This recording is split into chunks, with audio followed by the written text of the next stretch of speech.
Blood అనేది doctor గారు చెప్పినట్టుగా ఒక మనిషి 4 సార్లు డొనేట్ చేయొచ్చు. అది కూడా హెల్తీ ఉన్న మనిషి below 50 years. For example Srirampur ఏరియాలో సుమారుగా 10,000 మంది ఉన్నాం. సో 10,000 అంటే మన ఎన్ని కోసం మనం 40,000 మంది 40,000 20% తీసుకోండి.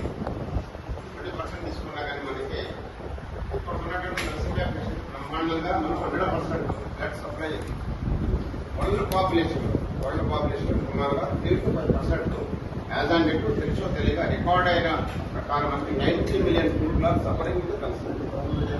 ఫర్ ఎగ్జాంపుల్ ఈ ఏరియాలో కూడా నేను మందమల్ల ఎస్రో ఉన్నప్పుడు వీళ్ళు అప్రోచ్ అయ్యారు. నాకు అక్టోబర్ తలసేమియా అంటే కూడా మనకు తెలియదు. అది చాలా మంది ఇప్పుడు కూడా తెలియదు.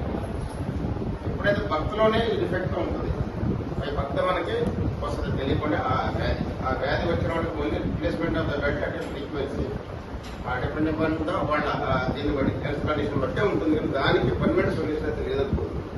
సో కాబట్టి మనం చేయాల్సిందే యాజ్ ఏ హ్యూమన్ బీయింగ్ గా సో ఎంత మ్యాక్సిమం వీలుకుంటే అంత మనం డొనేట్ చేయాలి. డొనేట్ చేయడం వల్ల మనకి వచ్చే లాభంగానే నడుస్తుంది. కాకపోతే అంటే మనకి మంచి అవగాహన కలిగాలి. Not only the workmen, మనకి ఎన్నో సేవా సొసైటీస్ ఉన్నాయి. వాళ్ళ ద్వారా కూడా ఏదైతే ఫ్యామిలీస్ ఉన్నారో స్టూడెంట్స్ ఉన్నారు వీళ్ళందరూ కూడా మనం డొనేషన్ కార్యక్రమాలు చేయొచ్చు. దాంట్లో మనకి మా తరఫున ఎంత ఎదుర్కొంటే అంతా మేము కూడా ట్రై చేస్తాం. మా దగ్గర కూడా ఉన్నటువంటి సేవా వాళ్ళ ద్వారా కూడా కొన్ని క్యాంపులు కండక్ట్ చేయడానికి ప్రయత్నం చేయాలని ఈ సందర్భం మా డాక్టర్ గారికి తెలియజేస్తూ వెంకటేశ్వర రెడ్డి గారు ఈ సందర్భంగా ముందు పెట్టినందుకు వెంకటేశ్వర రెడ్డి గారు వాళ్ళ బృందాలందరూ కూడా అభినందనలు తెలియజేస్తూ ముగిస్తుంది.